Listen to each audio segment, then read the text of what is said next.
একটু আসা যাক তিনটা ভিএফএস গ্লোবালের যে আপডেটগুলা, এটা একটু পরে দিই। আগে একটু আসা যাক, এই যে গতকালের স্পন্সর ভিসা নিয়ে একটা আপডেট দিছিলাম, এখানে অনেকেই কমেন্ট করছেন। তো এখানে কি বলা হয়েছে ছোট্ট করে আমি আপনাদেরকে জানার চেষ্টা করি। এক ভাই কমেন্ট করছে, ভাই নজরুল ইসলাম ভাই কমেন্ট করছে, ভাই ভিভি কোড কোন প্রদেশের? আচ্ছা, এখানে আপনাদেরকে একটা জিনিস আমি আগেই বলে রাখি, এই যে নুলাস্তাগুলো উঠবে সেটা একটা কোডের মাধ্যমে উঠবে, কোডের মাধ্যমে উঠবে। তো এই কোডগুলা কোথায় পাবেন বা কিভাবে আপনি বুঝবেন, এগুলা নিয়ে আমরা বিস্তারিতভাবে আগামীকাল একটা ভিডিও দিব। কারণ আমাদের কাছে নিউজ আছে, কিন্তু সব ভিডিওতে মানে সব নিউজ যদি এক ভিডিওতে দেওয়া যায়, ভিডিও অনেক লং হয়ে যায়, আপনারা দেখতে কিন্তু অনীহা প্রকাশ করেন। আচ্ছা, এই যারা কোড সম্পর্কে ধারণা নাই বা কোড সম্পর্কে জানতে চাইতেছেন, পরবর্তী ভিডিও অপেক্ষা করবেন, অবশ্যই জানাই দিব। আচ্ছা, আরো একটা কমেন্ট আসছে, জিদান আহমেদ ভাই লিখছে, ভাইজান এগুলা কি এগ্রিকালচার কোটা? অবশ্যই না, গতকাল যে ভিডিওটা দিছিলাম ওইটা স্পন্সর এবং এটা কিন্তু এগ্রিকালচার, যেটা আজকে আপনি দেখতেছেন।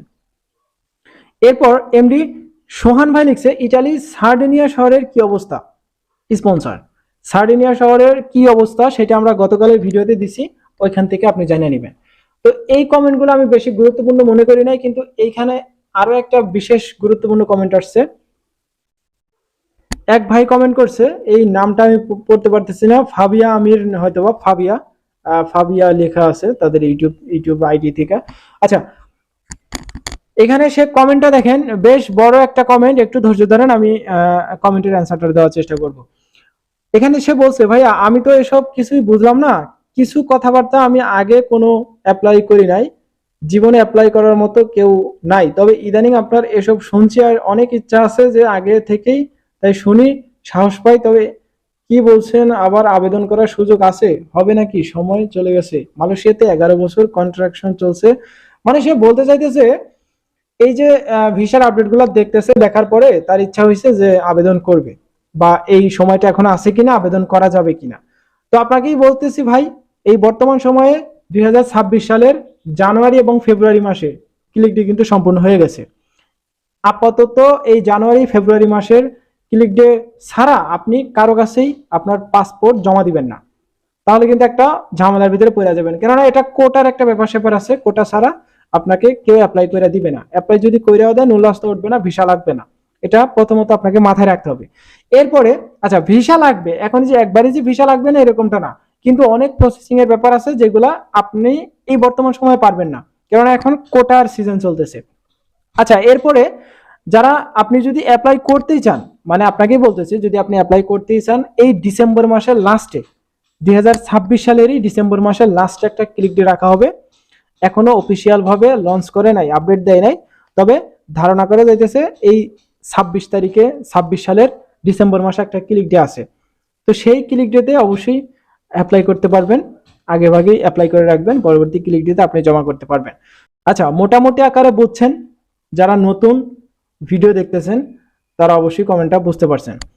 আচ্ছা, এরপরে একটু আসা যাক ফ্যামিলি ভিসা সম্পর্কে একটু আপডেট দিয়ে। দেখেন, গতকাল একটা 2024 সালে 10 মাস, মানে 10 মাস 23 তারিখ 2024 সালের চিটাগাং ভিএফএস থেকে একটা family visa ready for collection আসছে। এই যে এই যে এই যে দেখেন, ডাইরেক্ট রেডি ফর কালেকশন, হয়তো বা স্ক্রিনে দেখতে পারতেছেন না, ডাইরেক্ট রেডি ফর কালেকশন আসছে। এটা ছিল চিটাগাং ভিএফএস, চট্টগ্রাম ভিএফএস, 23 তারিখ 10 মাস 2024 সালের। 2024 সাল, 23 সাল, 25 সাল নাই। যেই পাসপোর্টগুলো সঠিক আছে, আপনার ফাইলে কাজ করতেছে, সেই পাসপোর্টগুলো কিন্তু ধীরে ধীরে রেডি ফর কালেকশন দিতেছে।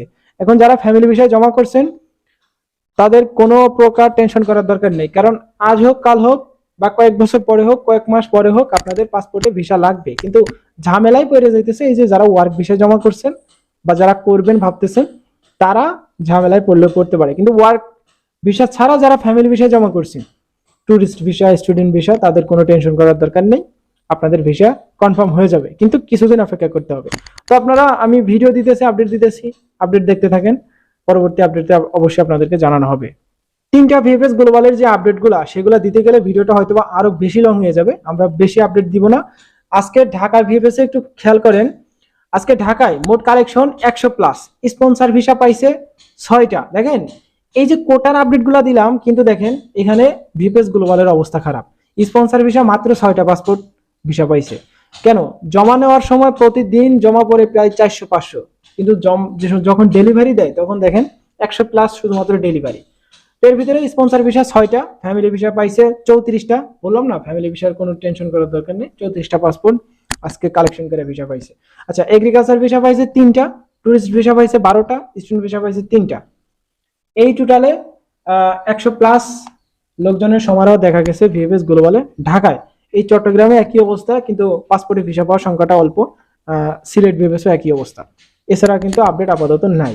আর যদি এর বাইরে কোনো আপডেট লাগে অবশ্যই এই ভিডিওর ডিসক্রিপশন বক্সে আমার ফেসবুক আইডির লিঙ্ক আছে, ওইখান থেকে আমাকে একটা নক দিবেন।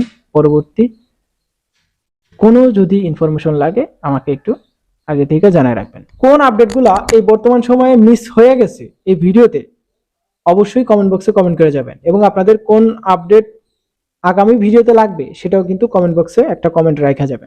তো এই ছিল আজকের ভিডিও। দেখা হচ্ছে নেক্সট একটা ছোটখাটো ইনফরমেশন ভিডিওতে। ততক্ষণ পর্যন্ত আপনারা সুস্থ থাকবেন, ভালো থাকবেন। মজুমদার ফ্রম ইটালিয়ান ইউরোপ এই দুইটা ইউটিউব চ্যানেলের পাশেই থাকবেন। আল্লাহ হাফেজ।